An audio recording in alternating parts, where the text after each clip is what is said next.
नमस्कार आं सिगाङावनो बुंनाय जानोसै जेनेबा ओरैबो जाथावा गुलाय गुजाय मोननानै जेनेबा जोङो राजिब सारखौनो हांख्रायनानै जोङो जाहाथे इयुनाव फिसा फिसौनि थाखाय अनसुंथाइखौ मोनो फरायनाय आरो माबा मोनसे निदान खैफोदाव अनसुंथाइखौ मोननो थाखाय आङो दिनै नांगोलखौ मुगैनानैबो फैयाखै जोगारनानैबो फैयाखै आङो दिनै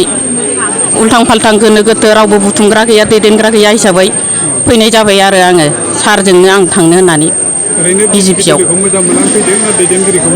दैदेनगिरिखौबो मोजां मोनबाय आरो बिजेपिखौबो आङो अनेक बुजियाबाबो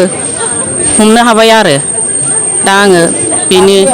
राजिब सारनि अनसुंथाइखौ मालाबा समाव नांगौ होननानै आं बेखौनो बुंनानै फोजोबबाय आरो बिपिएफनिफ्राय मोनदों बे सारानो होबोबाय थादों एसे दा बेनि थाखायनो आङो मानो गुबुनजों थांनो नांगौबा बे सारजों थांसै होननानै ओंखारनाय जाबाय आरो बेनि फारसे जेबो सोमोन्दो गैया सिबायफोर बिसोरबो आंखौ बुंनो हाया आरो आंबो बिसोरखौ बुंनो हाया दा जोंनि फेमिलिया फैजोब्बाय बिदि आरो 6 जन फेमिलि बे फैबाय आरो